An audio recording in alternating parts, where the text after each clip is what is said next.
Hello students, आज हम study करेंगे केमिकल प्रॉपर्टीज़ ऑफ हेलोरीन्स। तो हेलोरीन्स मोस्टली 4 टाइप्स की इसकी केमिकल प्रॉपर्टी है। First, nucleophilic substitution reaction. Second, reaction with metal. Third, reduction reaction. And last one is electrophilic substitution reaction. तो इसे first हम स्टार्ट करेंगे फ्रॉम न्यूक्लियोफिलिक सब्स्टिट्यूशन रिएक्शन। तो check करते हैं कौन कौन सी न्यूक्लियोफिलिक सब्स्टिट्यूशन रिएक्शन शो करेगा हेलोरीन्स। तो अब न्यूक्लियोफिलिक का मीनिंग तो आपको पता होगा, चलो थोड़ा सा रिवाइज कर लेते हैं। न्यूक्लियस पे कौन सा चार्ज होता है? Positive, philic, loving. अब पॉजिटिव लविंग कौन होगा, मतलब पॉजिटिव के पास कौन जाएगा? जिसके ऊपर नेगेटिव हो या लोन पेयर हो। तो सिंपली न्यूक्लियोफाइल का साइन NU नेगेटिव होता है। ये इसके ऊपर नेगेटिव चार्ज भी हो सकता है, कभी न्यूट्रल भी हो सकता है। बस उस न्यूट्रल के ऊपर क्या हो गए? Lone pair. ये तो हमने बहुत बार रिपीट हो गया हमारा। चलो अब स्टडी करते हैं इसकी न्यूक्लियोफिलिक रिएक्शन को। तो ये फर्स्ट न्यूक्लियोफिलिक रिएक्शन है इसकी naming reaction, Dow's process. Naming reaction होने के कारण डॉज प्रोसेस क्या है? इम्पॉर्टेंट। अब डॉज प्रोसेस में किसका फॉर्मेशन होगा? इसमें फिनोल का फॉर्मेशन होगा। चलिए इसे स्टार्ट करते हैं इसका डॉज प्रोसेस को। तो यहाँ पे लिख लिया क्लोरोबेंजीन। क्लोरोबेंजीन में अब ऐड करेंगे एक बेस, सोडियम हाइड्रोक्साइड। जब बेस ऐड करेंगे तब यहाँ पे कुछ कंडीशन है, उन कंडीशन को आप लर्न करोगे कि टेम्परेचर होगा 623 केल्विन एंड प्रेशर होगा इस रिएक्शन का 300 एटमॉस्फेयर, 300 ATM। इस कंडीशन पे क्या होगा? हमारा सोडियम हाइड्रोक्साइड इस क्लोरोबेंजीन से रिएक्शन करेगा। अब उस रिएक्शन में प्रोडक्ट क्या फॉर्म होता है? प्रोडक्ट फॉर्म होगा हमारा सोडियम फिनोक्साइड, सोडियम फिनोक्साइड। अब पॉजिटिव का नाम पहले तो सोडियम बोल रहा हूँ। अब इसको पता है आपको कि इसको बेंजीन भी बोलते हैं, फिनाइल भी। तो फिनाइल से क्या लिखेंगे? PHEN। ऑक्सीजन के ऊपर नेगेटिव है तो ऑक्साइड। तो ऐसे मिक्स करके इसका नाम किया हमने फिनो ऑक्साइड। तो अब चेक करते हैं इसका फॉर्मेशन कैसे लर्न करें कि कैसे सोडियम फिनोक्साइड का फॉर्मेशन होगा। तो चेक करो, इसके लिए हमें क्या चाहिए? एक O और Na। तो इसके लिए हम क्या करेंगे? बैलेंस करने के लिए यहाँ पे लिख देंगे 2। अब 2 में से चेक करो, चलो दूसरा ऐसे ही लिख लेते हैं। एक का तो सीधा हमें दिख रहा है कि O नेगेटिव Na पॉजिटिव, ये तो हमने यूज़ कर लिया। अगर यूज़ कर लिया क्या बचा? ओनली H पे क्या होगा? पॉजिटिव। अब इस H पॉजिटिव को क्या दे देंगे? नेगेटिव। तो इसमें नेगेटिव क्या होगा? नेगेटिव होगा OH नेगेटिव। तो H पॉजिटिव OH नेगेटिव, ये क्या फॉर्म करेंगे? वाटर। तो वाटर क्या है? इस रिएक्शन का साइड प्रोडक्ट है। और दूसरा क्या फॉर्म होगा? चेक करो, Na पॉजिटिव इस Cl नेगेटिव को रिमूव कर देगा। चेक करो, हमने यहाँ पे नहीं लगाया, तो Na पॉजिटिव इस Cl नेगेटिव को रिमूव करेगा तो NaCl का फॉर्मेशन हो जाएगा। तो आपको लर्न करना है कि इसको बैलेंस करने के लिए 2 लगेगा, एक वाटर एक NaCl का फॉर्मेशन होगा। जो आपको यहाँ पे समझा रहा हूँ ये इसका मैकेनिज़्म नहीं है, बस हमें ये पता है कि फर्स्ट स्टेप में ये फॉर्म होगा। इसको लर्न करना है कि डॉज प्रोसेस के फर्स्ट स्टेप में सोडियम फिनोक्साइड फॉर्म होगा। फिर साइड प्रोडक्ट को कैसे लर्न करोगे? सोडियम फिनोक्साइड तो पता है कि इसके ऊपर ONA होगा, तो एक से ONA यूज़ कर लेना। अब H पॉजिटिव को क्या देगो? दूसरे NaOH का OH नेगेटिव, तो वाटर तो अब दूसरे का Na कहाँ यूज़ करोगे, Na पॉजिटिव के साथ अटैच कर देंगे Cl नेगेटिव। तो ऐसे इस फर्स्ट स्टेप को लर्न कर लेंगे हम। अब नेक्स्ट सेकंड स्टेप। अब सेकंड स्टेप तो बहुत इजी है, उसमें डाइल्यूट HCl ऐड करना है। अब एसिड तो सबको पता है, जो H पॉजिटिव दे, Cl क्या होगा उसमें नेगेटिव। अब सभी को पता है पॉजिटिव कहाँ अटैच करना है, नेगेटिव कहाँ पे अटैच करना है। तो Na पॉजिटिव के साथ Cl नेगेटिव, तो साइड प्रोडक्ट होगा हमारा NaCl। H पॉजिटिव इस O नेगेटिव के साथ, जब O नेगेटिव के साथ H को अटैच कर देंगे तो हमारे पास फिनोल का फॉर्मेशन होगा। रिंग पे जब OH अटैच हो जाए तो उस कंपाउंड का नेम होता है, फुल कंपाउंड का, फिनोल। इसका नेम आपको आता है क्लोरो, ये क्या है, बेंजीन, क्लोरोबेंजीन। इसका करवा दिया पहले पॉजिटिव का, बाद में नेगेटिव का। नेगेटिव का कैसे किया भी, इसका बेंजीन नेम भी है, फिनाइल भी। फिनाइल से सिर्फ PHEN, YL को काट देना फिनाइल के, इसको हटाकर सिर्फ ये यूज़ करेंगे। साथ में O पे नेगेटिव है, जब O पे नेगेटिव हो तो उसको बोलते हैं ऑक्साइड। सिंपली सोडियम फिनॉक्साइड इसका नेम हो गया। अब मूव करते हैं नेक्स्ट रिएक्शन पे। नेक्स्ट रिएक्शन में हम करेंगे सब्स्टिट्यूशन ऑफ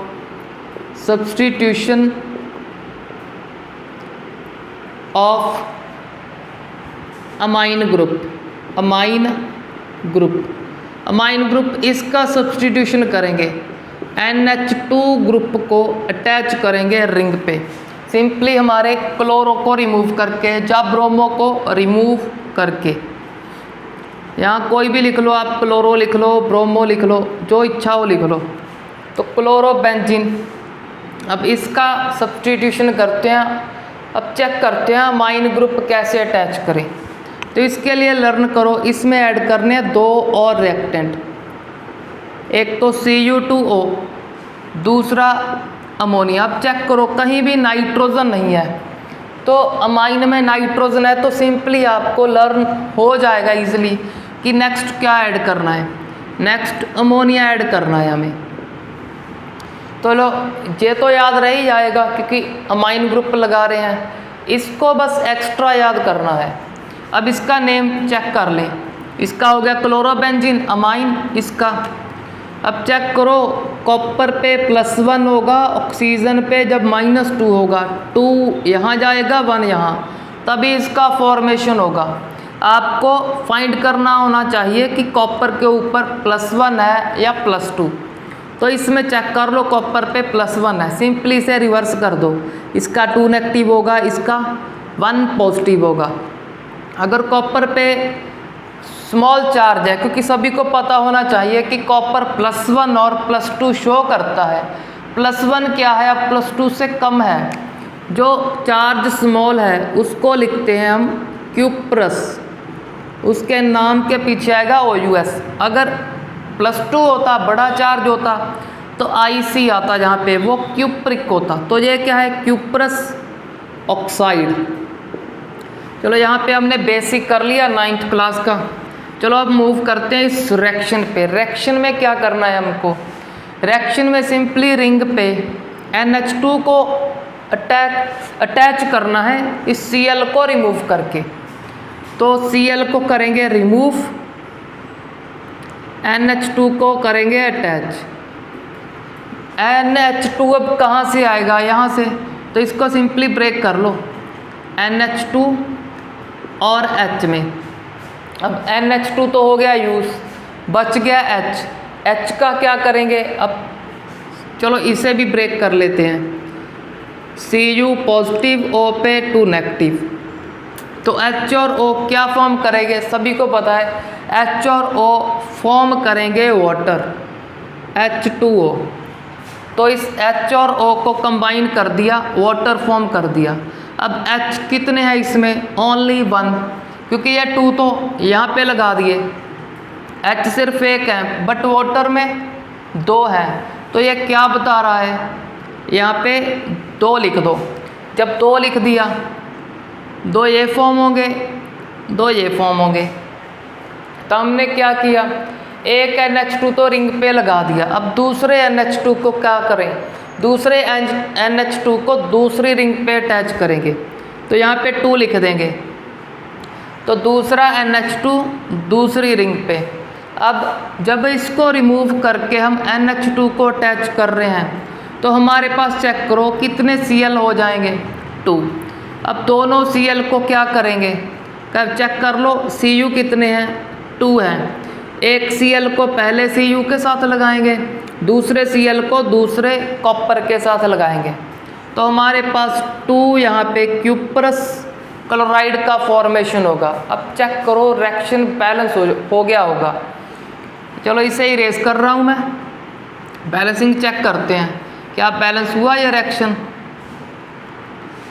चेक करो 2 रिंग हैं, वहाँ भी 2 रिंग हैं, 2 Cl हैं, वहाँ भी 2 क्लोरो हैं, ये तो बैलेंस।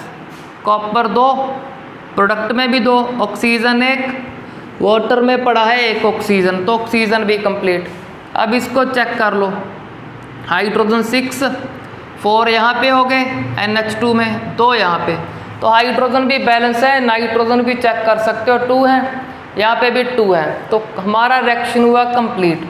तो इसको ईजिली आपने लर्न कर लेना। इसका नेम आपको आता है क्लोरोबेंजीन। इसका नेम जब रिंग पे डायरेक्टली NH2 अटैच हो गया तो इसका फेमस नेम है एनिलीन। तो इसका नेम है एनिलीन। इस नेम से ही आपको क्वेश्चन आते हैं इसके, प्रिपेयर करो एनिलीन को फ्रॉम क्लोरोबेंजीन, और बेंजीन या डाइजोनियम सॉल्ट किसी से भी बोल सकते हैं। और इसका दूसरा नेम क्या है, दूसरा इसको बोलेंगे बेंजीन, इसको क्या बोलेंगे, जब नाइट्रोजन कार्बन के साथ डायरेक्टली अटैच है इसको बोलते हैं अमाइन। तो इसका नेम हो गया बेंजीन अमाइन। तो E और A क्या है, बॉबल्स, तो इस एक E को कैंसिल कर दोगे आप, सिंपल अमाइन इसके साथ अटैच कर दोगे। तो यहाँ पे हमने स्टडी कर ले 2 न्यूक्लियोफिलिक सब्स्टिट्यूशन रिएक्शन। अब मूव करते हैं लास्ट न्यूक्लियोफिलिक सब्स्टिट्यूशन रिएक्शन पे। लास्ट पर मूव करने से पहले इसका कुछ टेम्परेचर होगा, कुछ कंडीशन होगा, उसको लर्न कर लो।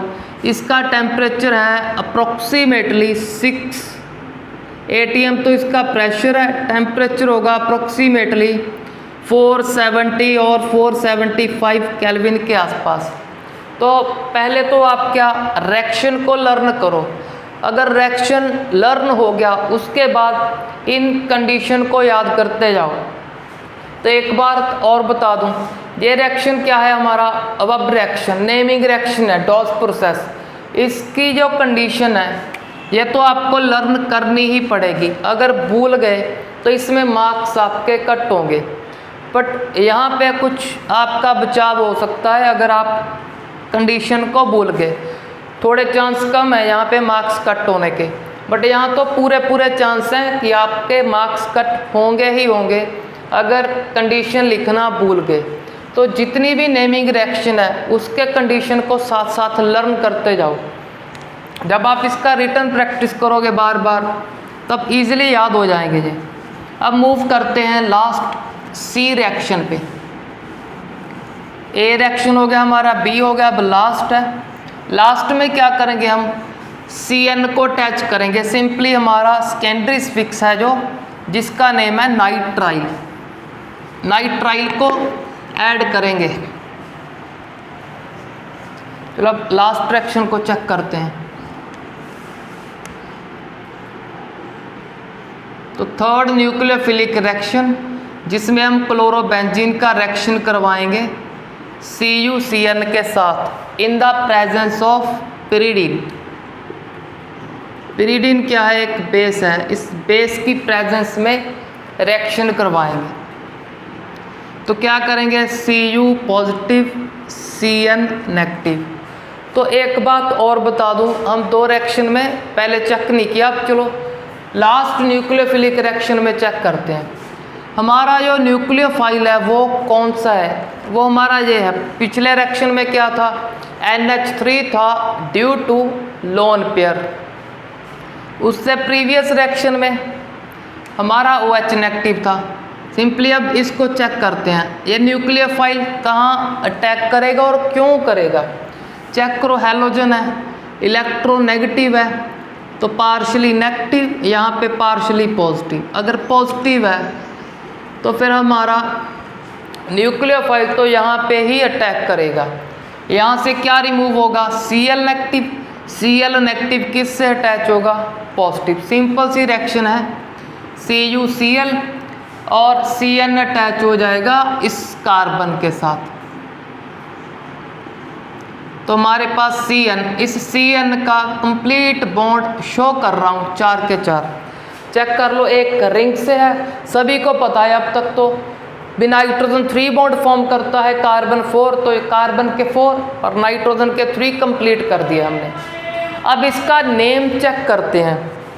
नेम चेक करने के लिए फिर से वो 3 वर्ड जो आपको क्या था लर्न करो, उनको रिवाइज करते हैं कि जब रिंग के ऊपर कार्बन है, कार्बन के ऊपर 2 हाइड्रोजन, तो उसको बेंजाइल। अब नेक्स्ट क्या करेंगे, एक एक हाइड्रोजन कम करेंगे। रिंग के ऊपर एक कार्बन, सिर्फ एक हाइड्रोजन, वो था बेंजल। और लास्ट क्या था, रिंग के ऊपर एक कार्बन और कोई हाइड्रोजन नहीं। अब चेक करो, रिंग के ऊपर एक कार्बन, कोई हाइड्रोजन है, कोई हाइड्रोजन नहीं, तो लास्ट वर्ड आएगा बेंजो। अब इस बेंजो में क्या क्या काउंट हो गया आपको अच्छे से लर्न करो। बेंजो का मीनिंग होता है रिंग, रिंग के ऊपर एक कार्बन, तो कार्बन तक का नेम आपका इसमें हो गया।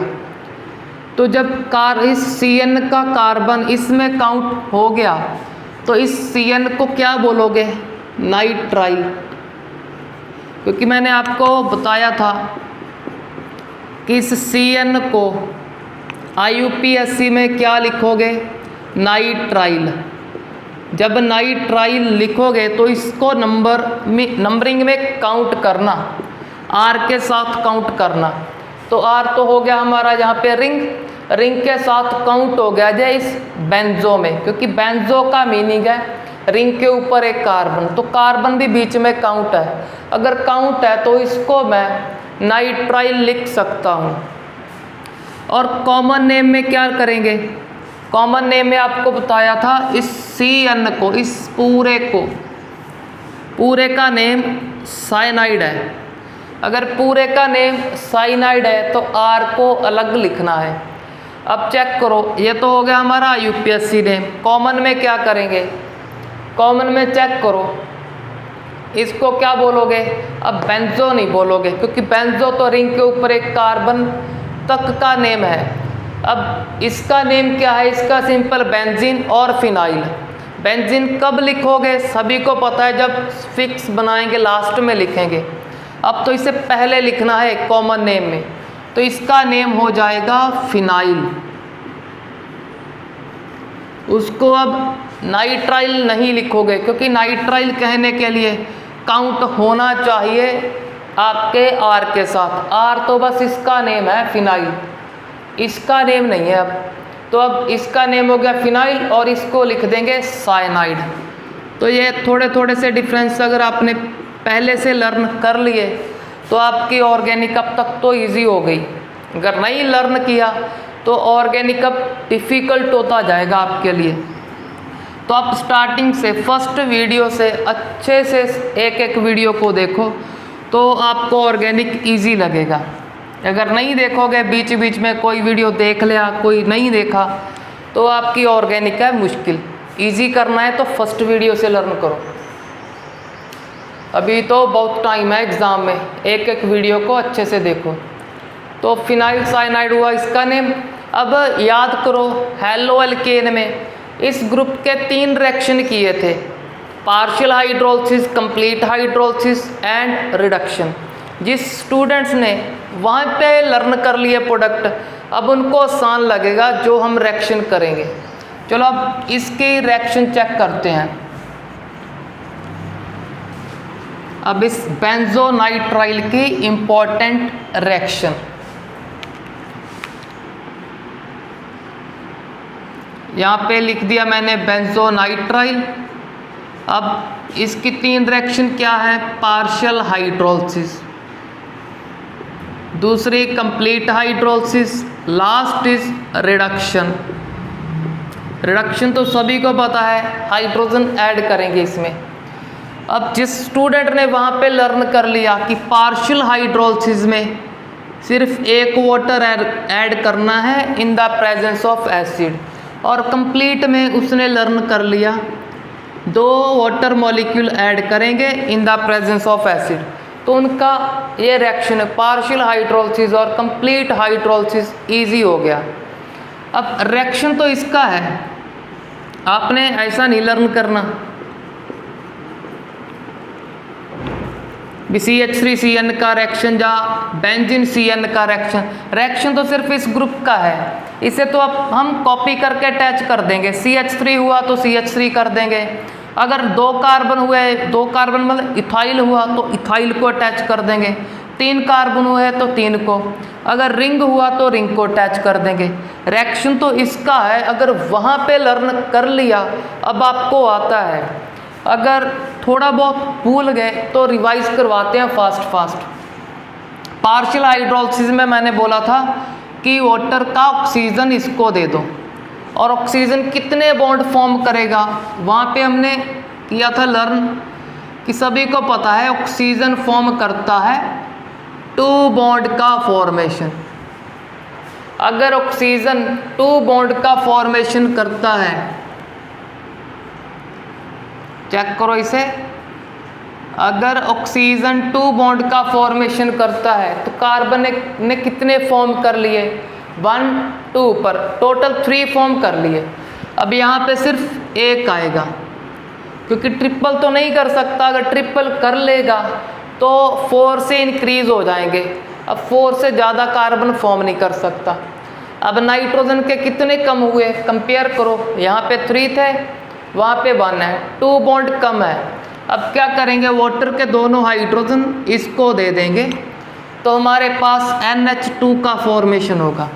चेक करो, C डबल बॉन्ड O, इस C के एक साथ क्या है N, तो इसको क्या बोलते हैं, अमाइड। तो यहाँ पे फॉर्मेशन हो गया अमाइड। अब नेक्स्ट को चेक करते हैं। नेक्स्ट में मैंने बोला था कि 2 वाटर ऐड करेंगे, तो 2 वाटर के लिए आपको यहाँ से प्रोडक्ट का फॉर्मेशन सिखाया था, क्योंकि चेक करो इसमें एक वाटर ऐड करके ये फॉर्म हो गया। अब इसमें क्या, एक और ऐड कर दो, कंप्लीट हाइड्रोलिसिस का प्रोडक्ट आपको मिल जाएगा इजीली। तो हम यहाँ से इसको लर्न करते हैं, बट वहाँ पे बोला था जब एग्ज़ाम में आएगा तब सीधा यहाँ से ही फॉर्मेशन शो करना। बस यहाँ से क्यों सीख रहे हैं, ईज़िली याद करने के लिए कि प्रोडक्ट ईज़िली हमें याद हो जाए, क्योंकि यहाँ से ईज़िली याद हो जाएगा, बेस्ट मेथड है यहाँ पे। तो इसको क्या करना है, simple OH positive OH negative में ब्रेक करेंगे और इस बॉन्ड को ब्रेक करेंगे। अब सभी को पता है कार्बन के ऊपर आएगा पॉजिटिव, नाइट्रोजन पे नेगेटिव। क्यों, क्योंकि नाइट्रोजन मोर इलेक्ट्रोनेगेटिव है। नेगेटिव से कौन अटैच होगा, पॉजिटिव, तो अमोनिया। पॉजिटिव से कौन अटैच होगा, नेगेटिव। तो ये क्या फॉर्म हो गया, ये फॉर्म हो गया हमारा C डबल बॉन्ड O, इस C के साथ OH। तो यहाँ पे फॉर्मेशन हो गया कार्बोक्सिलिक एसिड का। तो यहाँ पे हमने कंप्लीट हाइड्रोलिसिस के प्रोडक्ट को इजीली याद कर लिया इसकी हेल्प से। अब लास्ट है रिडक्शन। रिडक्शन के लिए यहाँ पे कोई रिडक्शन की कंडीशन लिख दो, LiLH4 लिख दो, या ethanol in the presence of sodium, कोई भी रिडक्शन की कंडीशन लिख दो। अब रिडक्शन क्या करेगा, रिडक्शन सिंपली 2 हाइड्रोजन यहाँ पे ऐड करेगा, 2 हाइड्रोजन यहाँ पे ऐड करेगा। तो जब 2 हाइड्रोजन यहाँ पे अटैच करोगे तो कार्बन फॉर्म कर लेगा CH2। अब सभी को पता है ट्रिपल बॉन्ड नहीं लगा सकते, सिंगल ही लगाओगे, क्योंकि ट्रिपल लगा लिया तो कार्बन के बॉन्ड इंक्रीज हो जाएंगे 4 से, जो कि कार्बन कर नहीं सकता। अब NH2 लिख देंगे यहाँ पे। अब चलो रिएक्शन तो होगी, अब नेम करते हैं। इसका तो पहले कर लिया बेंजोनाइट्राइल, अब इसका चेक करो।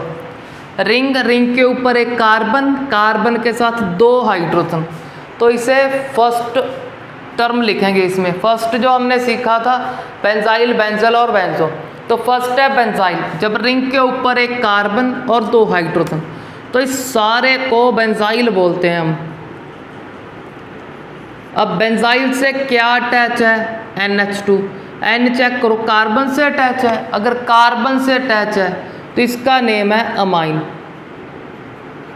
अब चेक करो, रिंग के ऊपर एक कार्बन, क्या कार्बन के साथ कोई H है? कार्बन से ऑक्सीजन एंड ऑक्सीजन, JH तो इस ऑक्सीजन से है, कार्बन से नहीं अटैच। तो सिंपल क्या लिखोगे? लास्ट वर्ड, क्योंकि रिंग पे कार्बन है, कोई H नहीं है, तो बेंजो। अगर बेंजो बोलोगे, एसिड के लिए क्या लिखते हैं? Oic acid. अब ओइक में क्या आ गया? नेक्स्ट ओ बॉवल है, यहाँ पे भी बॉवल, एक बॉवल को काट देंगे, सिंपल बेंजोइक एसिड। अब लास्ट इसमें चेक करो, रिंग, रिंग के ऊपर कार्बन, यहाँ पे कोई हाइड्रोजन नहीं, यहाँ नाइट्रोजन है, तो कोई हाइड्रोजन नहीं, तो इसके लिए भी बेंजो। अब चेक करो, N कहाँ अटैच है? कार्बन से अटैच है, बट उस कार्बन के साथ C के साथ डबल बॉन्ड O है, तो ये क्या अमाइन नहीं है? अमाइन नहीं है। ये नेक्स्ट अनदर सेकेंडरी सफिक्स है जिसका नेम है अमाइड। अमाइड और अमाइन में डिफरेंस है, आपको बहुत बार बता चुके हैं कि अमाइड में C डबल बॉन्ड O के C के साथ N अटैच होगा, इसमें कोई C डबल बॉन्ड O नहीं। अगर C डबल बॉन्ड O नहीं तो सिंपल अमाइन, बट ये अमाइड। तो बेंजो तो हो गया, रिंग के ऊपर एक कार्बन तक का नेम हो गया बेंजो। अब इसके लिए अमाइड। अब चेक करो, O और A क्या है? बॉवल, तो एक को काट देंगे, तो O को काट देंगे, सिंपली बेंजामाइड। अपनी मर्जी से A नहीं काटना, अगर A काट दिया तो सेकेंडरी सफिक्स खराब हो जाएगा, O को ही रिमूव करना है, इसको लर्न कर लो। तो बेंजामाइड हो गया इसका नेम। तो सारी इंपॉर्टेंट रिएक्शन होगी न्यूक्लियोफिलिक सब्स्टिट्यूशन रिएक्शन की। अब चेक करते हैं न्यूक्लियोफिलिक सब्स्टिट्यूशन रिएक्शन का मैकेनिज्म।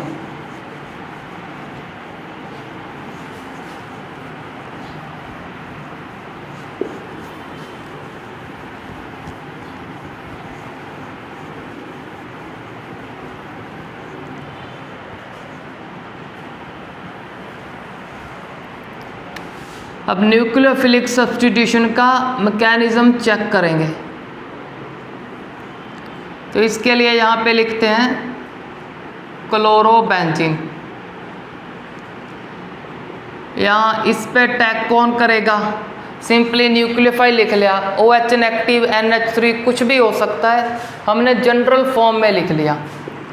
अब जैसे आपको पहले ही बता दिया, न्यूक्लियोफाइल कहाँ अटैक करेगा? Positive pay. तो पॉजिटिव तो सभी को पता है, यहाँ पे नेगेटिव, यहाँ पे पार्शली पॉजिटिव, तो पार्शली पॉजिटिव पे ये करेगा अटैक। अब अटैक का मीनिंग क्या है? बॉन्ड फॉर्मेशन करेगा। तो सिंपली इसका बॉन्ड फॉर्म करते हैं। अब जो Cl था, Cl को ऐसे लगा देते हैं, न्यूक्लियोफाइल को ऐसे, इन 2 बॉन्ड को एज इट इज लगा देते हैं। अब चेक करो, इस कार्बन के कितने बॉन्ड फॉर्म हो गए? 1, 2, 3 एंड 4 फॉर्म कर ले। अब यहाँ पे डबल बॉन्ड नहीं आ सकता, अगर आप लगाओगे तो फिर 4 से ज़्यादा हो जाएगा जो कार्बन फॉर्म नहीं कर सकता। तो सिंपली इस बॉन्ड को क्या करना है? ब्रेक करके नेक्स्ट एटम पे सेंड कर देना है। अब चेक करो, ये इलेक्ट्रॉन तो इस कार्बन का ही है, बट ये इलेक्ट्रॉन उस कार्बन का था। अब इस इलेक्ट्रॉन को भी यहाँ पे ऐड करेंगे। जब यहाँ पे ऐड कर दिया, आपको बोला सिंपली नेगेटिव लिख दो या लोन पेयर। लोन पेयर जहाँ नेगेटिव होता है वो लोन पेयर ही होता है, आपको ये भी बहुत बार हमने बता दिया। तो सिंपली मैंने यहाँ पे नेगेटिव लगाया, जिसका मीनिंग सिंपली लोन पेयर है। तो चलो अब इसका रेजोनेंस करते हैं और प्रोडक्ट फॉर्मेशन करते हैं। अब क्या होगा, चेक करो conjugated system, double single negative conjugated system है। अगर कॉन्जुगेटेड सिस्टम है हमारे पास तो यहाँ पे रेजोनेंस होगा, लोन पेयर को बॉन्ड पे शिफ्ट करेंगे, नेक्स्ट बॉन्ड को एटम पे, यहाँ रेजोनेंस के साइन। अब रेजोनेंस को करता करता ये हमारा रिएजेंट क्या करेगा, प्रोडक्ट का फॉर्मेशन कर देगा। अब क्या करना है आपको बताया, सबसे पहले उसे लिखो, यहाँ पे नो चेंज है तो यहाँ पे कोई चेंज नहीं। अब यहाँ चेंज आ रहा है, लोन पेयर से क्या फॉर्म किया, बॉन्ड। अब नेक्स्ट बॉन्ड कहाँ जा रहा है, एटम पे, तो यहाँ पे नेगेटिव तो याद हो गया होगा कि ये इलेक्ट्रॉन इसका है, बाहर से एक्स्ट्रा आ रहा है, अगर एक्स्ट्रा आ रहा है तो नेगेटिव लगा देंगे। अब नेक्स्ट लोन पेयर बॉन्ड पे, नेक्स्ट बॉन्ड एटम पे, तो रेजोनेंस का साइन। अब सबसे पहले किसे लिखोगे, यहाँ पे कुछ नहीं किया तो यहाँ नहीं कुछ किया, यहाँ भी कुछ नहीं किया हमने। अब यहाँ कुछ कर रहे हैं वहाँ लिखो, लोन पेयर बॉन्ड पे, यहाँ बॉन्ड आएगा, नेक्स्ट बॉन्ड एटम पे, तो यहाँ नेगेटिव। अब लास्ट स्टेप में क्या करेगा, ये रिंग अपना एरोमेटिसिटी कंप्लीट करेगा। एरोमेटिसिटी मतलब अल्टरनेट डबल और सिंगल बॉन्ड को क्रिएट कर लेगा। चेक कर लो, अब सिंगल है, यहाँ भी सिंगल है, तो अल्टरनेट एक डबल और एक सिंगल को जनरेट करना है इसने। तो लोन पेयर बॉन्ड पे, नेक्स्ट बॉन्ड एटम पे, तो यहाँ पे क्या होगा, सबसे पहले रिंग, फिर उसको बनाओ, यहाँ कुछ नहीं किया हमने तो ये बॉन्ड आ गए। अब लोन पेयर यहाँ आ रहा है तो यहाँ बॉन्ड, न्यूक्लियोफाइल को रिमूव नहीं किया क्योंकि वो तो अटैच करना था, न्यूक्लियोफाइल सर के ऊपर लगा देंगे तो इसको Cl नेगेटिव बना देंगे क्योंकि एक्स्ट्रा इलेक्ट्रॉन यहाँ से ऐड होगा Cl पे, ये तो इसका खुद का है, यहाँ से एक्स्ट्रा ऐड होगा तो Cl नेगेटिव। अब चेक करो, ये सिंपल सा मैकेनिज्म है इन सभी न्यूक्लियोफिलिक सब्स्टिट्यूशन रिएक्शन का, जो इस क्लोरोबेंजीन ने 3 टाइप्स की रिएक्शंस शो की। अब चेक करो, हमारा न्यूक्लियोफाइल जो भी OH NH2CN होगा सिंपली इस मेथड से अटैच हो जाएगा। अब चेक करो इस मैकेनिज्म में कि नेगेटिव कहाँ कहाँ पे आ रहा है। चेक करो, इसमें कोई नेगेटिव पॉजिटिव नहीं, इसमें नेगेटिव है किस पोजीशन पे, इससे नेक्स्ट को क्या बोलते हैं, ऑर्थो पे आया। नेक्स्ट मेटा पे नहीं आया, पैरा पे। लास्ट में दोबारा से फिर इससे नेक्स्ट को चेक करो, ऑर्थो और पैरा पे क्या आ रहा है, लिख लेते हैं साइड पे, हमें हेल्पफुल होगा ये। ऑर्थो एंड पैरा पे क्या आ गया, नेगेटिव। अब आपको बताया है मैंने प्रीवियस वीडियो में भी, पॉजिटिव और नेगेटिव जब भी किसी के ऊपर चार्ज आए, चार्ज क्या करता है, काम करता है एज आ टेंशन की तरह एक्ट करता है। अब टेंशन क्या करती है, टेंशन करती है अनस्टेबल। अब हम चेक करेंगे क्या इस टेंशन को जो नेगेटिव ऑर्थो पैरा पे है उस टेंशन को कोई कम करने वाला आ रहा है, जो उस टेंशन को इंक्रीज करने वाला आ रहा है। जब कोई इस टेंशन को डिक्रीज करेगा तो हमारी न्यूक्लियोफिलिक सब्स्टिट्यूशन रिएक्शन की स्पीड फास्ट हो जाएगी, क्योंकि जो स्टेबल कंपाउंड होगा जल्दी जल्दी फॉर्म होगा। बट जो इस टेंशन को इंक्रीज करेगा, वो कर देगा अनस्टेबल।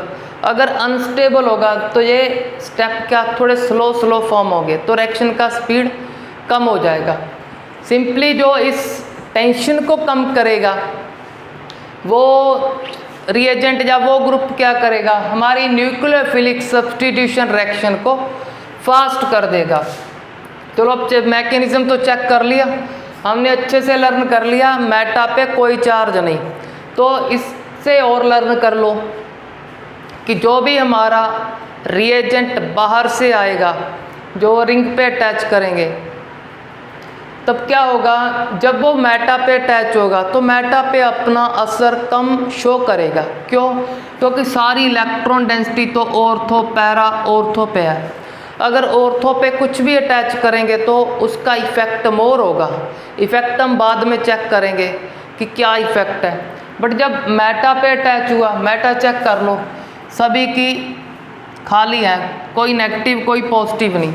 जब भी मेटा पे हमारा कुछ भी अटैच करेंगे तो मेटा पे असर कम होगा, क्योंकि इलेक्ट्रॉन डेंसिटी नहीं है वहाँ पे। तो चलो हम रिएक्टिविटी स्टडी करते हैं न्यूक्लियोफिलिक रिएक्शन की।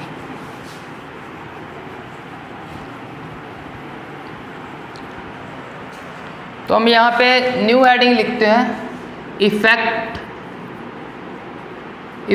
Of substituent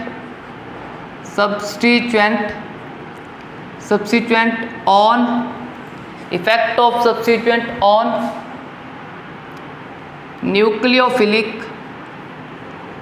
nucleophilic substitution reaction. अब सब्स्टिट्यूशन किसको बोल रहे हैं? सब्स्टिट्यूएंट किसे बोल रहे हैं? सब्स्टिट्यूएंट जो भी हम ग्रुप अटैच करेंगे उसको बोल रहे हैं। सिंपली आप प्रीफिक्स बोल सकते हो। तो अब जो सब्स्टिट्यूएंट होंगे दो टाइप्स के होंगे, एक इलेक्ट्रॉन विड्रॉइंग ग्रुप, दूसरा इलेक्ट्रॉन डोनेटिंग ग्रुप। अब इलेक्ट्रॉन विड्रॉइंग क्या करेगा? इलेक्ट्रॉन विड्रॉइंग सभी को पता है, इलेक्ट्रॉन विड्रॉ करेगा। अगर इलेक्ट्रॉन को खींच लेगा क्या करेगा? वो नेगेटिव को डिक्रीज करेगा।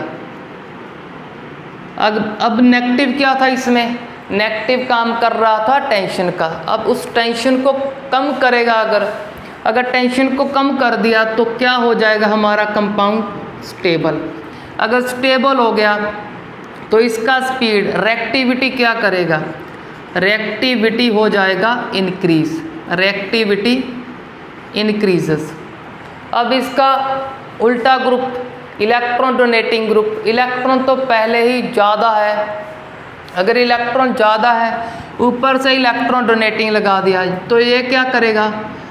इलेक्ट्रॉन डोनेट करेगा। इसका सिंपल मीनिंग क्या है? नेगेटिव को इंक्रीज करेगा। नेगेटिव पहले से ही है और इंक्रीज कर रहा है। अगर नेगेटिव इंक्रीज कर दिया तो क्या करेगा? अनस्टेबल, जो थोड़ा बहुत स्टेबल होगा उसको भी अनस्टेबल कर देगा। जब अनस्टेबल हो गया तो रिएक्टिविटी क्या होगा? रिएक्टिविटी को कम कर देगा, डिक्रीज कर देगा। इन पॉइंट्स को अच्छे से लर्न करो। अब इलेक्ट्रॉन विड्रॉइंग का एग्जांपल हमारा nitro group, CN group, COOH group, ये क्या है? सारे के सारे इलेक्ट्रॉन विड्रॉइंग है। डोनेटिंग आपका R ग्रुप, जैसे मिथाइल, इथाइल, कुछ भी बोल सकते हो, प्रोपाइल बोल दो। तो ये सारे के सारे इलेक्ट्रॉन डोनेटिंग। तो अब एक बात आपको और बोली थी कि इनका इफेक्ट कहाँ पे ज़्यादा होगा? ऑर्थो और पैरा। सपोज करो कि ऑर्थो पे हमने इलेक्ट्रॉन विड्रॉइंग अटैच कर दिया। जब ऑर्थो पे अटैच करेंगे वो क्या करेगा? हमने चेक कर लिया, रिएक्टिविटी इंक्रीज करेगा। क्यों करेगा? यहाँ पे स्टडी कर लिया। अब सपोज करो पहले तो ऑर्थो पे अटैच किया। जब ऑर्थो पे अटैच करेंगे तो रिएक्टिविटी को बहुत ज़्यादा इंक्रीज कर देगा, क्योंकि इफेक्ट मोर है। मोर क्यों है? क्योंकि जब विड्रॉइंग है, कहाँ से विड्रॉ करेगा? जहाँ नेगेटिव था वहीं से उसने विड्रॉ कर लिया। अगर वहाँ से ईजिली विड्रॉ कर लिया तो रिएक्टिविटी ज़्यादा इंक्रीज होगा। बट जब इसे अटैच कर दिया हमने मेटा पे क्या है? इलेक्ट्रॉन डेंसिटी नहीं है, तो अपना असर है जो इसका, इस असर क्या है इसका इफेक्ट है रिएक्टिविटी इंक्रीज कर रहा।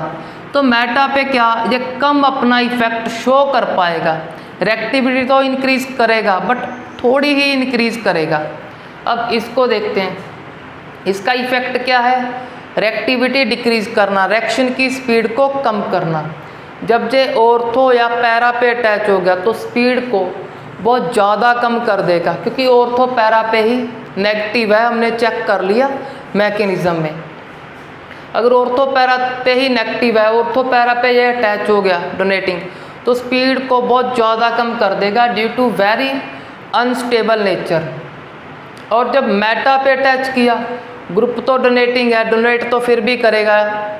अगर डोनेट तब भी कर रहा होगा तो इफेक्ट क्या, रिएक्टिविटी डिक्रीज करना। तब रिएक्टिविटी थोड़ी बहुत डिक्रीज करेगा, कम तो करेगा बट कम करेगा, कम अमाउंट में उसका स्पीड को स्लो करेगा।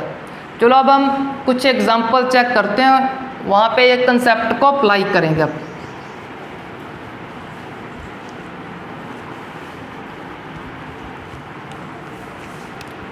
एक तो चलो लिख दिया सिंपल क्लोरोबेंजीन ही लिख देते हैं। दूसरा लिख देते हैं हम नाइट्रोबेंजीन। अब नाइट्रो क्या है चेक करो, अपना याद करो, इलेक्ट्रॉन डोनेटिंग है या इलेक्ट्रॉन विड्रॉइंग है। करो करो याद करो अपना।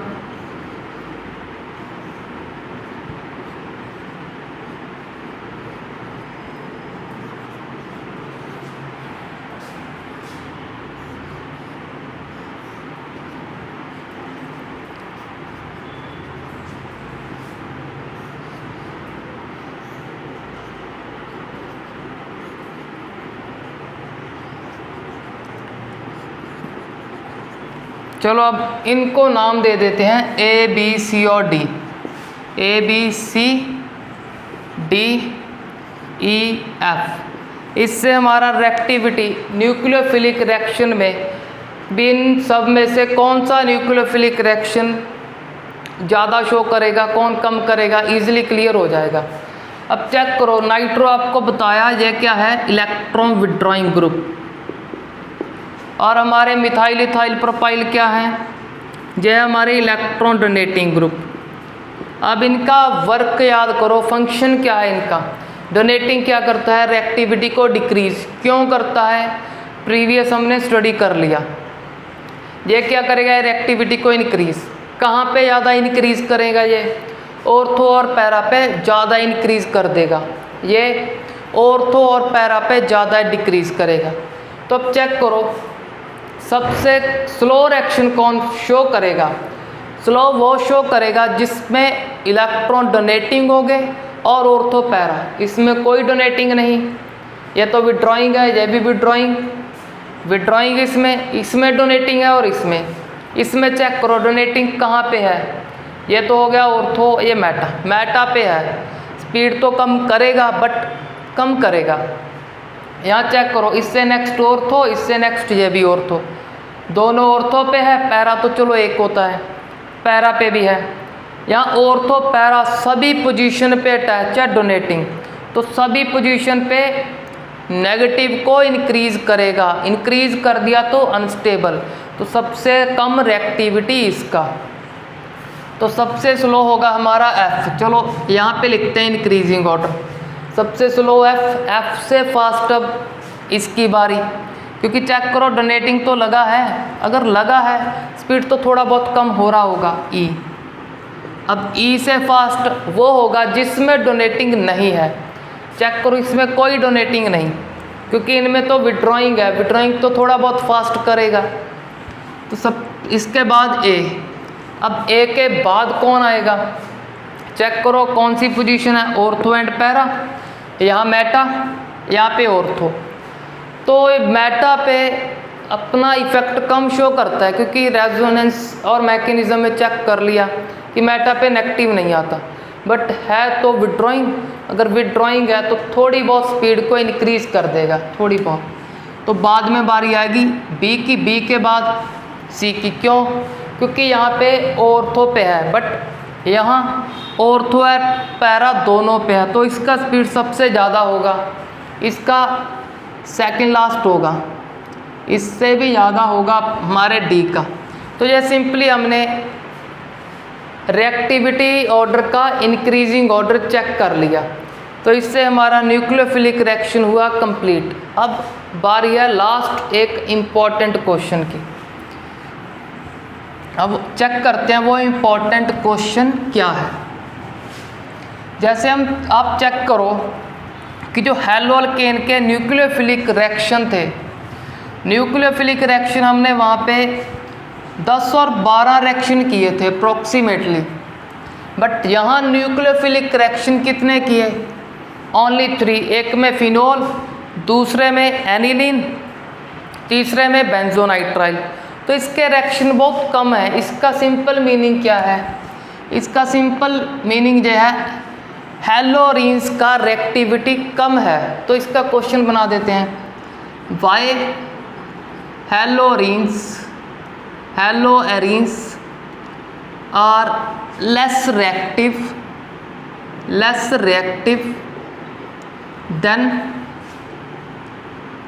Then haloalkane. चलो इस क्वेश्चन के आंसर को चेक करते हैं। अब क्वेश्चन तो आपको समझ आ गया क्योंकि रिएक्शन कम शो कर रहा है। इसका मीनिंग क्या है कि रिएक्टिविटी हैलोरीन की कम है एज कंपेयर टू हैलोएल्केन। अब इसका आंसर चेक करते हैं क्या रीज़न है। तो इसके मेनली 5 रीज़न है। अब उन 5 रीज़न को चेक करते हैं। फर्स्ट है हमारा रेजोनेंस। इस रेजोनेंस को आप ये भी बोल सकते हो partial double bond character. Partial double bond character. क्यों? अब जल्दी जल्दी इसका रेजोनेंस चेक करते हैं। हमारे क्लोरोबेंजीन या ब्रोमोबेंजीन जो भी होगा, सभी को पता है अगर हैलोजन एक बॉन्ड का फॉर्मेशन करे तो उसके पास 3 लोन पेयर होंगे। अब चेक करो डबल, सिंगल और लोन पेयर। कॉन्जुगेटेड सिस्टम है तो रेजोनेंस होगा। कैसे करोगे? लोन पेयर बॉन्ड पे, नेक्स्ट बॉन्ड एटम पे। आई होप अब तक रेजोनेंस तो सभी बच्चों को आता होगा। जिनको नहीं आ रहा अब अच्छे से यहाँ पे सुन लो मेरे से। तो अब क्या करेंगे? तो आपको क्या पता है? सबसे पहले रिंग के बाद क्या लिखेंगे? यहाँ नो चेंज है तो नो चेंज को पहले, बाद में जहाँ पे चेंज कर रहे हैं उस पे आपका ब्रेन यूज़ करो। एक बॉन्ड पहले था, दूसरा लोन पेयर का फॉर्म कर देंगे। अब लोन पेयर किसका है? क्लोरीन का। उसको कैसे स्टडी करोगे? एक तो खुद रखा, एक कार्बन को डोनेट कर दिया। जब कार्बन को डोनेट करेगा, इससे दूर चल गया तो पॉजिटिव। अब इसमें एक इलेक्ट्रॉन तो कार्बन का है, दूसरा दूसरे कार्बन का, बट मूव कराएंगे यहाँ पे तो नेगेटिव में लोन पेयर है, आपको बता दिया। तो नेगेटिव पॉजिटिव क्या हो गया? 0। चेक करो इसमें भी 0 होना चाहिए, कोई चार्ज नहीं था तो न्यूट्रल है वो। अब next structure, lone pair bond पे, नेक्स्ट बॉन्ड एटम पे। तो इस सिंपल वे से हम रेजोनेंस को ड्रॉ कर लेंगे। सबसे पहले यहाँ पे कुछ नहीं कर रहे हम, बाद में यहाँ चेंज है। सिंपल यहाँ पे बॉन्ड, लोन पेयर से एक बॉन्ड फॉर्म होगा, नेक्स्ट बॉन्ड एटम पे तो नेगेटिव आ जाएगा। अब लोन पेयर बॉन्ड पे, नेक्स्ट बॉन्ड एटम पे, तो रेजोनेंस तो चलो आ गया होगा आपको। मैं सभी स्ट्रक्चर को ड्रॉ कर देता हूँ। लोन पेयर बॉन्ड पे, नेक्स्ट बॉन्ड एटम पे।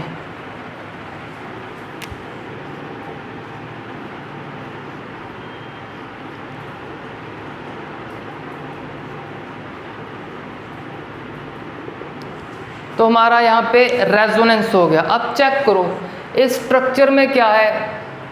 कार्बन और हैलोजन के बीच में क्या है? Single bond.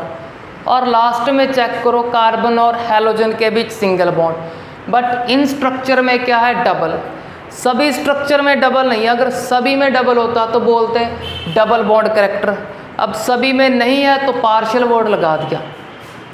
तो ये हो गया पार्शियल डबल बॉन्ड कैरेक्टर। किसके कारण आया? Due to resonance. तो फर्स्ट फैक्टर का नेम रेजोनेंस भी कह सकते हो, पार्शियल डबल बॉन्ड कैरेक्टर भी कह सकते हो। अब जो रेजोनेंस और partial double bond character problem कैसे क्रिएट कर रहा है इसकी रिएक्टिविटी में, उसको चेक करो। सपोज करो हम न्यूक्लियोफिलिक रिएक्शन में क्या करते हैं? क्लोरो को हटा के कुछ और अटैच करते हैं। बट अब सभी को पता है सिंगल बॉन्ड क्या होता है? सबसे लेंथी। जब सबसे लेंथी है तो सबसे क्या होगा? वीक। डबल शॉर्ट तो थोड़ा स्ट्रॉन्ग हो जाएगा, ट्रिपल थोड़ा सा और शॉर्ट हो जाता है तो और स्ट्रॉन्ग हो जाता है। तो इसमें क्या है, डबल बॉन्ड करैक्टर है। अगर डबल बॉन्ड करैक्टर है तो क्या हुआ, रेजोनेंस के कारण कार्बन हैलोजन बॉन्ड स्ट्रॉन्ग हो गया। अब सभी को पता है स्ट्रॉन्ग बॉन्ड को ब्रेक करना मुश्किल है, अगर मुश्किल है तो रिएक्टिविटी कम हो जाएगा। तो सिंपल यहाँ पे हमने फर्स्ट फैक्टर को स्टडी कर लिया कि फर्स्ट फैक्टर इसकी रिएक्टिविटी, हेलोरीन की रिएक्टिविटी को कैसे कम कर रहा है, by the formation of partial double bond character. Double bond क्या होता है, शॉर्ट हो गया स्ट्रॉन्ग, तो उसको ब्रेक करना या इस हैलोजन को किसी से रीप्लेस करना मुश्किल है ड्यू टू स्ट्रॉन्ग बॉन्ड। तो अब बारी है नेक्स्ट फैक्टर की। नेक्स्ट फैक्टर है हमारा हाइब्रिडाइजेशन।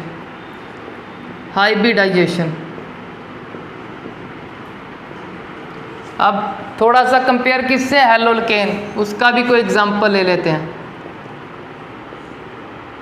हेलोल्केन में क्या है चेक करो, लोन पेयर तो है बट डबल नहीं है। अगर डबल होता, डबल सिंगल लोन पेयर होता तो रेजोनेंस होता, तो जहाँ भी पार्शियल डबल बॉन्ड करैक्टर होता। बट यहाँ क्या है, सिर्फ सिंगल बॉन्ड लेंथ ही है। अगर उसकी बॉन्ड लेंथ मोर है तो वीक होगा, बड़ी आसानी से ब्रेक हो जाएगा, तो रिएक्टिविटी इससे मोर। अब हमारा क्या है, कंपैरिजन है एक हेलोरीन का एक हेलोएल्केन के साथ। अब क्या करना है, यहाँ हेलोजन अटैच है, उस कार्बन की हाइब्रिडाइजेशन चेक करो। कैसे चेक करोगे, वही formula, number of sigma bond plus lone pair. तो लोन पेयर तो हमको पता है, जब कार्बन 4 बॉन्ड फॉर्म कर ले कोई लोन पेयर नहीं होता। सिग्मा चेक करते हैं, फर्स्ट सिग्मा, सेकंड, अब इसमें क्या होगा, एक सिग्मा होगा, तो सिग्मा बॉन्ड कितने आए, 3, लोन पेयर 0, तो सम हुआ 3। हाइब्रिडाइजेशन कौन सा होगा, इससे एक कम पावर किसका, पी का, sp2। ये कंसेप्ट एस हाइब्रिडाइजेशन फाइंड करने का इस चैप्टर में अब तीसरी बार आ रहा है, तो मैं फॉर्मूला आपको मेंशन नहीं कर रहा, बस ओरली बोल दिया। तो ये तो आपको अच्छे से आता होगा, ऐसा सपोज करके चल रहा हूँ मैं कि आपको हाइब्रिडाइजेशन फाइंड करना आ गया होगा अब तक। अब चेक करो, फर्स्ट सिंगल, दूसरा सिंगल, तीसरा और चौथा इस हाइड्रोजन के साथ सिंगल होगा, तो 4 के 4 सिग्मा, लोन पेयर 0, क्योंकि 4 बॉन्ड के फॉर्मेशन के बाद कोई लोन पेयर नहीं होता। अगर 4 है, इससे कम पावर p की sp3, तो इस कार्बन की हाइब्रिडाइजेशन क्या है, sp3। तो जहाँ पे हैलोजन अटैच है उसकी हाइब्रिडाइजेशन हमारे हेलोरीन में है sp2, बट हेलोल्केन में sp3। अगर sp3 है तो s करैक्टर याद करो, प्रीवियस वीडियो में बताया था s करैक्टर कितना है, s करैक्टर यहाँ होगा 25%। कैसे फाइंड करोगे, इसमें काउंट करो s कितने हैं, 1, तो जिसका करैक्टर फाइंड करना है उसका नंबर ऊपर, नीचे क्या आएगा, टोटल, एक s है 3p, तो टोटल 4। परसेंटेज के लिए 100 से मल्टीप्लाई, सॉल्व करो, 25 आ जाएगा। तो सिमिलरली इसमें करना, s character s1, total 1s 2p, तो टोटल डिवाइड में 3 मल्टीप्लाई 100, तो s करैक्टर यहाँ आ जाएगा, यहाँ पे अप्रॉक्सीमेटली 33.33%। अब आपको वहाँ पे बताया था कि more the s character more is the electronegativity.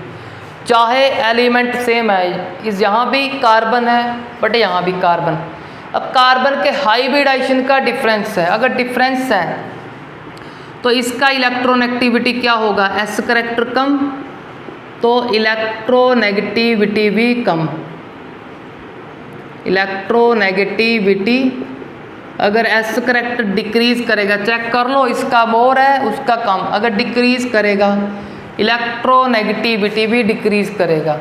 इसका s करैक्टर किया इंक्रीज, तो इलेक्ट्रोनेगेटिविटी En शॉर्ट में लिख दिया इलेक्ट्रोनेगेटिविटी को, वो क्या करेगा, वो भी इंक्रीज होगा अगर s करैक्टर इंक्रीज होगा। अब हैलोजन तो पता है कार्बन से मोर इलेक्ट्रोनेगेटिव है, जो इलेक्ट्रॉन खींचेगा, बट अब यहाँ पे क्या हुआ, इसका इलेक्ट्रोनेगेटिविटी बढ़ गया, अब वो भी अपने इलेक्ट्रॉन को थोड़ा अट्रैक्ट करके रखेगा। इसका मीनिंग क्या हुआ कि इस क्लोरीन को इलेक्ट्रॉन को कम अट्रैक्ट करने देगा, बट यहाँ पे इलेक्ट्रॉन एक्टिविटी कम है ड्यू टू एस करैक्टर, क्योंकि एस करैक्टर भी कम है। तो यहाँ पे क्या होगा, क्लोरीन थोड़ा बड़ी आसानी से इलेक्ट्रॉन को खींचेगा।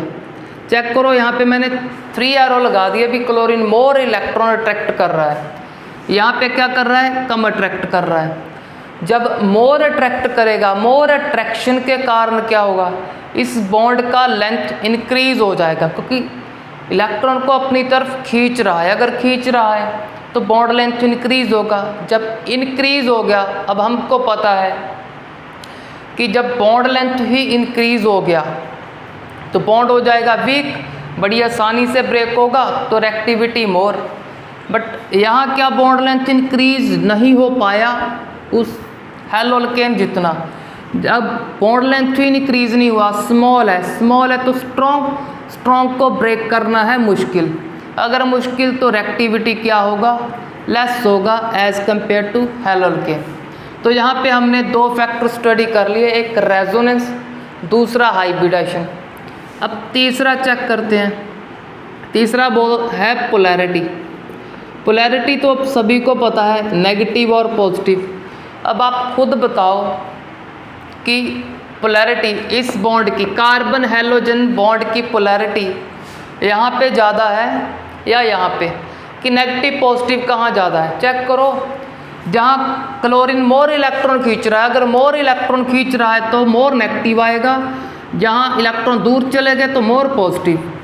मोर नेगेटिव और मोर पॉजिटिव तो मोर पोलैरिटी। जहाँ पे कम खींचेगा क्योंकि कार्बन का इलेक्ट्रॉन एक्टिविटी बढ़ गया ड्यू टू हाइब्रिडाइजेशन, तो जहाँ पे जो नेगेटिव पॉजिटिव होंगे वो क्या है, कम है, तो लेस पोलर। ये क्या हो गया, मोर पोलर। अब जो मोर पोलर कंपाउंड होता है उसका रिएक्टिविटी मोर होता है, जो लेस पोलर है उसका रिएक्टिविटी कम। तो सिंपली हमारा ये पोलैरिटी कंसेप्ट हो गया। अगर अब भी किसी को इस थर्ड फैक्टर में कोई प्रॉब्लम है तो उसकी प्रॉब्लम को दूर करने के लिए कोई एग्जांपल चेक करते हैं। एग्जांपल चलो चेक कर लिया OH नेगेटिव का, क्योंकि कई बार बच्चों को समझ नहीं आता कि मोर पोलर मोर रिएक्टिव कैसे है। अब चेक, ये तो हमने स्टडी कर लिया कि मोर पोलर है कि यहाँ पे ज़्यादा से ज़्यादा नेगेटिव, जहाँ ज़्यादा से ज़्यादा पॉजिटिव होगा। अगर अब नेगेटिव कहाँ पे अटैक करेगा, नेगेटिव क्या है हमारा, न्यूक्लियोफाइल। कहाँ पे अटैक करेगा, जहाँ पॉजिटिव ज़्यादा होगा, ईजिली अटैक करेगा। अब चेक करो, जहाँ पे पॉजिटिव होगा कम अटैक तो करेगा, थोड़ा स्लो करेगा, क्योंकि पॉजिटिव नेगेटिव अट्रैक्ट करते हैं। पॉजिटिव कम है तो अट्रैक्ट कम करेगा। अगर कम करेगा तो रिएक्टिविटी स्लो बोल सकते हैं, सिंपली बोल देंगे लेस पोलर की रिएक्टिविटी भी लेस, मोर पोलर की रिएक्टिविटी मोर। तो यहाँ पे हमने 3 फैक्टर्स को कवर कर लिया। अब मूव करते हैं नेक्स्ट 4th फैक्टर पे।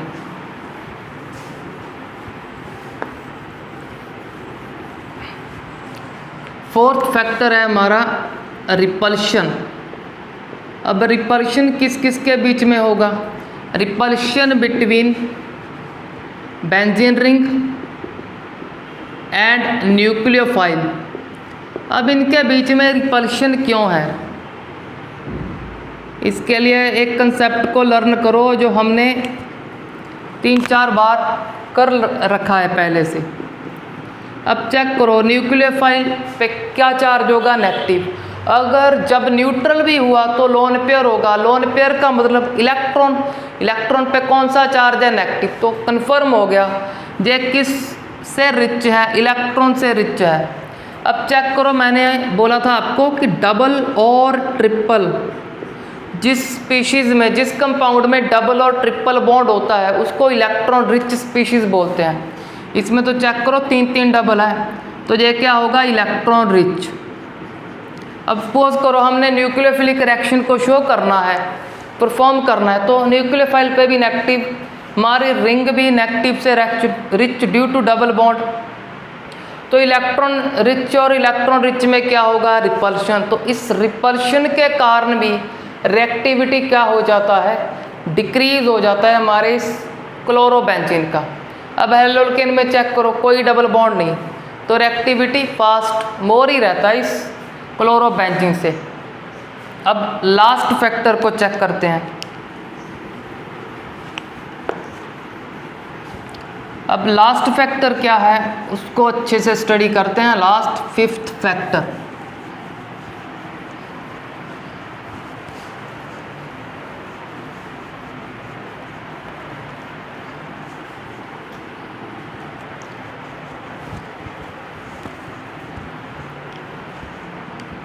लास्ट फिफ्थ फैक्टर क्या है, इनस्टेबिलिटी। इनस्टेबिलिटी और अनस्टेबिलिटी बोल सकते हो आप। Instability of phenyl carbocation. Carbocation अब हमने स्टडी किया था हेलोकेन में जो SN1 रिएक्शन है, SN1 रिएक्शन में क्या शो करते हैं या क्या फॉर्म करते हैं, कार्बोकेटाइन। अब सपोज करो हमको क्या फॉर्म करना है, हमको क्या करना है, इसका सपोज कर लेते हैं SN1 रिएक्शन को शो करना है। SN1 को शो करने के लिए फर्स्ट स्टेप में क्या फॉर्म होता है, Cl नेगेटिव बाहर जाता है और कार्बोकेटाइन का फॉर्मेशन होता है। अब चेक करो, Cl रिमूव होगा तो इस कार्बन पे आएगा पॉजिटिव। चेक कार्बोकेटाइन, रिंग को बोल दिया फिनाइल, क्योंकि पता है रिंग का वो बेंजीन भी बोल सकते हैं, फिनाइल भी। फिनाइल कब बोलेंगे, जब प्रीफिक्स बनाएंगे। तो बोल दिया इसको फिनाइल, कार्बन पे क्या है पॉजिटिव, तो कार्बोकेटाइन। अब फिनाइल कार्बोकेटाइन क्या है, अनस्टेबल है। क्यों अनस्टेबल है, क्योंकि सिंपली हमने पढ़ रखा है जब भी कभी नेगेटिव और पॉजिटिव आ गया उसको क्या सपोज करना है, टेंशन। टेंशन क्या करती है, अनस्टेबल। अब इसके लिए अगर आपको इजीली याद करना है, इजीली याद करने के लिए ऐसा याद करो इसे, जब भी कभी उस कार्बन पे पॉजिटिव आ गया जिसने डबल बॉन्ड फॉर्म किया है, जिस कार्बन ने डबल बॉन्ड को फॉर्म किया और डबल वाले कार्बन पे पॉजिटिव आ गया, तो वो कार्बन क्या है, अनस्टेबल है। जैसे हमारा विनाइलिक कार्बोकेटाइन, विनाइलिक कार्बोकेटाइन भी चेक करो, जहाँ पॉजिटिव है वहाँ डबल बॉन्ड फॉर्म हुआ है। अगर डबल बॉन्ड फॉर्म हो गया तो वो क्या, अनस्टेबल है। अगर सपोज करो ट्रिपल बॉन्ड आ गया, अगर ट्रिपल बॉन्ड वाले कार्बन पे पॉजिटिव आ गया, ये तो और भी अनस्टेबल होगा, इन दोनों से भी अनस्टेबल हो जाएगा। सिंपली लर्न करो, अगर जिस कार्बन ने डबल बॉन्ड का फॉर्मेशन किया उसने उस पे पॉजिटिव आ गया तो वो क्या है, अनस्टेबल। अब जिन बच्चों ने इस कंसेप्ट को भी लर्न करना है उनके लिए नेक्स्ट इसका रीज़न बता रहा हूँ क्यों अनस्टेबल है।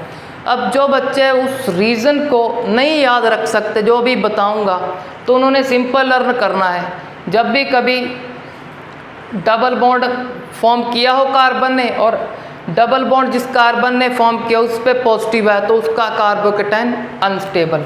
अब इसका प्रॉपर रीज़न चेक करते हैं, क्योंकि प्रॉपर रीज़न को अच्छे से अंडरस्टैंड करने के लिए आपकी इमेजिनेशन का स्ट्रॉन्ग होना ज़रूरी है।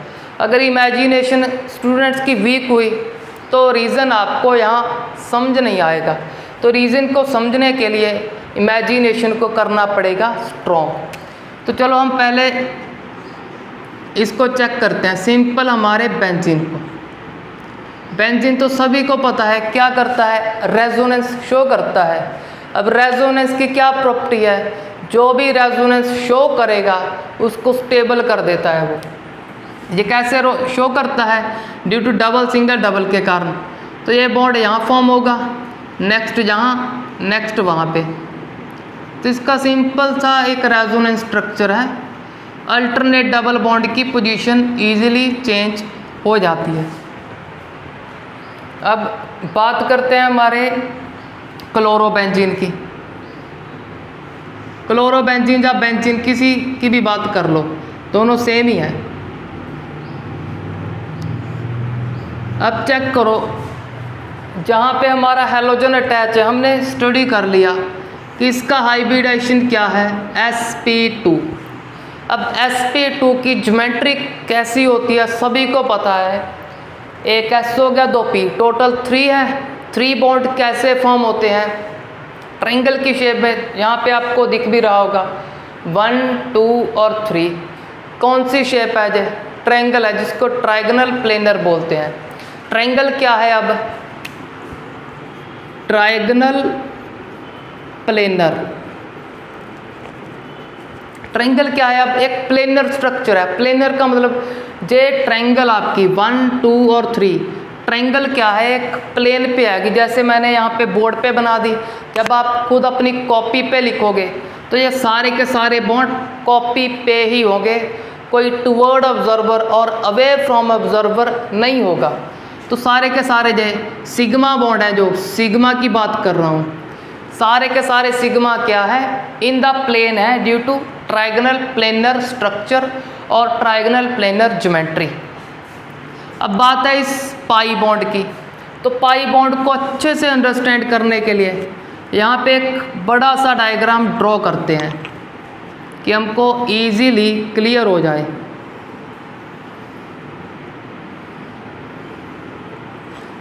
अब आपको +1 के कंसेप्ट आने चाहिए, अगर नहीं आ रहे थोड़े थोड़े मैं रिवाइज करा रहा हूँ कि जो पाई बॉन्ड है, पाई बॉन्ड को फॉर्म करने के लिए कोई हाइब्रिडाइजेशन करने की ज़रूरत नहीं। पाई बॉन्ड को कौन फॉर्म करेगा, वो ऑर्बिटल जिसकी हाइब्रिडाइजेशन नहीं हुई। सिंपल बोल सकते हैं अनहाइब्रिडाइज्ड ऑर्बिटल इस पाई बॉन्ड को फॉर्म करेगा। अब इस पाई बॉन्ड को फॉर्म करने के लिए इस कार्बन के पास क्या होना चाहिए, एक अनहाइब्रिडाइज्ड ऑर्बिटल। अनहाइब्रिडाइज्ड क्या होगा, अपनी ओरिजिनल शेप में होगा, डंबल शेप, जिसकी दोनों लोब का साइज क्या होगा, सेम। अगर यहाँ थोड़ा सा डिफरेंस लग रहा है उसको सेम सपोज करके मान के चलो आप कि मैं अनहाइब्रिडाइज्ड बना रहा हूँ। हाइब्रिडाइज्ड का शेप क्या होता है, डंबल होता है, एक लोब बड़ा एक छोटा, छोटे को तो गायबे कर देते हैं कभी कभी हम। यहाँ पे क्या है, अनहाइब्रिडाइज्ड, यहाँ पे भी क्या होगा, एक अनहाइब्रिडाइज्ड ऑर्बिटल। ये अब क्या कर रहे होंगे, थोड़ा थोड़ा ऊपर से ओवरलैपिंग करेंगे, थोड़ा थोड़ा नीचे से। तो और इसको क्या बोलते हैं हम, थोड़ा थोड़ा ऊपर से थोड़ा थोड़ा नीचे से, साइड वाइज ओवरलैपिंग। ऐसे क्या बोलते हैं, हेड वाइज ओवरलैपिंग, ऐसे side wise overlapping. Side wise से क्या फॉर्म होगा, हमारा पाई बॉन्ड। अब चेक करो next carbon, similarly next carbon का क्या होगा, अनहाइब्रिडाइज्ड ऑर्बिटल, और नेक्स्ट का होगा जे जहाँ से क्या करेंगे, थोड़ा थोड़ा ओवरलैप, पाई बॉन्ड का फॉर्मेशन करेंगे। जे जहाँ से ओवरलैपिंग, पाई बॉन्ड का फॉर्मेशन। और अब नेक्स्ट कार्बन चेक करो, क्योंकि यहाँ पे भी क्या है, डबल बॉन्ड। नेक्स्ट का अनहाइब्रिडाइज्ड ऑर्बिटल और नेक्स्ट कार्बन का अनहाइब्रिडाइज्ड ऑर्बिटल। इनको आप सेम सपोज कर लेना, और ये क्या होंगे, थोड़ा थोड़ा साइड से टच करेंगे और साइड वाइज ओवरलैपिंग करके पाई बॉन्ड का फॉर्मेशन करेंगे। अब चेक करो, जो हमारे ये थे ये bond, first sigma, second sigma, third sigma, ये चेक करो, फर्स्ट सिग्मा, सेकंड सिग्मा जो पूरी डार्क लाइन है ये सिग्मा बॉन्ड है। थर्ड सिग्मा कौन सा है, जो हैलोजन से है। तीनों के तीनों सिग्मा कहाँ पे हैं, ये है सिंपल प्लेन में, ट्रायगोनल प्लेनर स्ट्रक्चर आपको दिख रहा होगा। बट अब जो अनहाइब्रिडाइज्ड ऑर्बिटल है, अब ये कैसा है, ये यहाँ पे परपेंडिकुलर है। ये क्या होगा, अब एक लोब तो बोर्ड के इस साइड होगा टुवर्ड ऑब्जर्वर, और एक लोब बैक साइड पे होगा।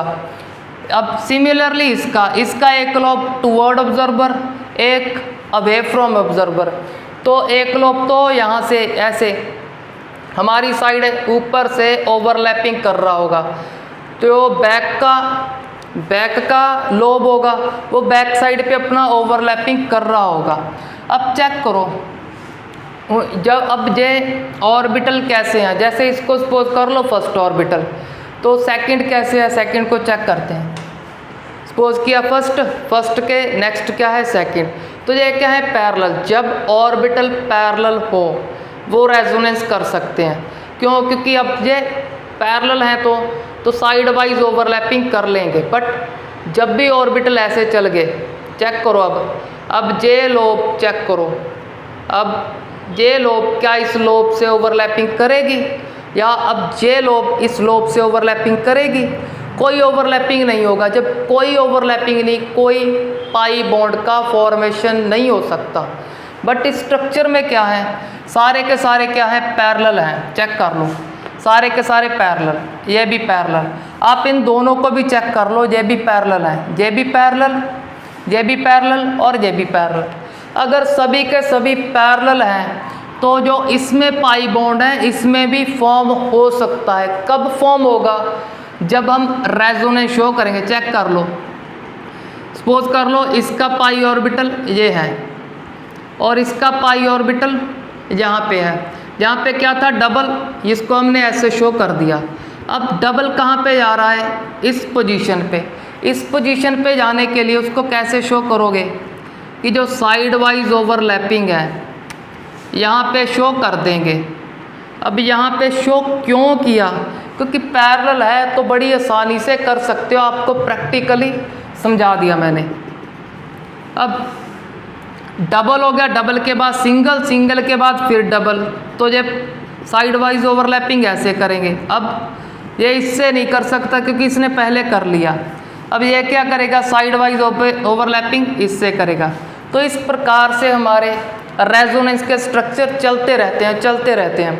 बट अब चेक करो, जब Cl नेगेटिव रिमूव होगा, अब Cl नेगेटिव का फॉर्मेशन किसने किया होगा? sp2 हाइब्रिडाइज्ड ऑर्बिटल ने, क्योंकि एक sp2 ऑर्बिटल यहाँ पे होगा, एक sp2 यहाँ पे होगा, एक sp2 यहाँ पे। अब कैसे पता चलता है भी कितने होंगे? चेक कर लो, एक s है, 2 p, तो टोटल 3 है। तो 3 ही हाइब्रिडाइज्ड ऑर्बिटल होते हैं, +1 में स्टडी किया था हमने।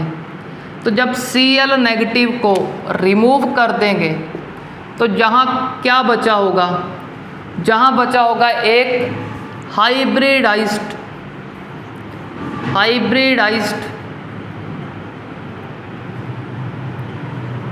ऑर्बिटल। अब इस हाइब्रिडाइज्ड ऑर्बिटल में क्या आएगा? पॉजिटिव, क्योंकि इलेक्ट्रॉन तो Cl ले गया, Cl नेगेटिव फॉर्म कर लिया। अब चेक करो, ये पॉजिटिव क्या है? इस सभी ऑर्बिटल से क्या है? परपेंडिकुलर। चेक कर सकते हो, एक ऑर्बिटल ऐसे है, दूसरा ऐसे। अगर ऐसे ऑर्बिटल है तो कोई रेजोनेंस नहीं। अगर कोई रेजोनेंस नहीं, हमारा चेक कर लो जे फिनाइल कार्बोकेटाइन, वो कार्बन जिसने डबल बॉन्ड फॉर्म किया उस पर पॉजिटिव है। अगर पॉजिटिव है वो क्या कोई रेजोनेंस को शो नहीं कर सकता। अगर कर सकता होता तो अपने कार्बोकेटाइन को स्टेबल कर लेता और SN1 रिएक्शन को शो कर देता। बट ये रेजोनेंस नहीं शो करता। उसका रीज़न आपको समझा दिया मैंने यहाँ पे कि ये ऑर्बिटल क्या है? परपेंडिकुलर है। कैसे परपेंडिकुलर है वो भी ईजिली आपको समझ आ गया होगा। अगर रेजोनेंस नहीं करता तो अनस्टेबल, जो अनस्टेबल होता है अब वो फॉर्म ही नहीं होगा, क्योंकि बहुत ही ज़्यादा अनस्टेबल है। अगर बहुत ही ज़्यादा अनस्टेबल है तो उसका फॉर्मेशन नहीं होगा। अगर फॉर्मेशन नहीं होगा तो SN1 टाइप के रिएक्शन ये शो नहीं कर सकता। अगर नहीं शो करेगा तो रिएक्टिविटी क्या हो गया? डिक्रीज। तो ये 5 कार्बन थे, 5 रीज़न थे जिस रीज़न से जो हमारा हेलोरीन्स की रिएक्टिविटी बहुत ही कम है। इन रीज़न को आप अच्छे से लर्न करना। अब करते हैं इसका लास्ट रिएक्शन। अब हमारा क्या हेलोरीन्स का एक टाइप का रिएक्शन कंप्लीट हो गया, न्यूक्लियोफिलिक सब्स्टिट्यूशन रिएक्शन, और हमने ये भी स्टडी कर लिया इसका रिएक्टिविटी क्यों कम है। अब सेकंड रिएक्शन पे मूव करते हैं, रिडक्शन। अब इस क्लोरोबेंजीन का रिडक्शन रिएक्शन करेंगे, सेकंड रिएक्शन।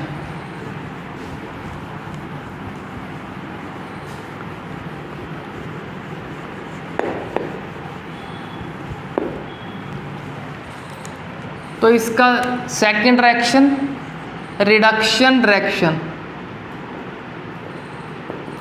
रिडक्शन में कोई रिड्यूसिंग एजेंट यूज़ कर लेना, LiLH4 या NaBH4, नहीं फिर आप निकल एल्युमिनियम का अलॉय यूज़ करते हैं इसका रिडक्शन करने के लिए।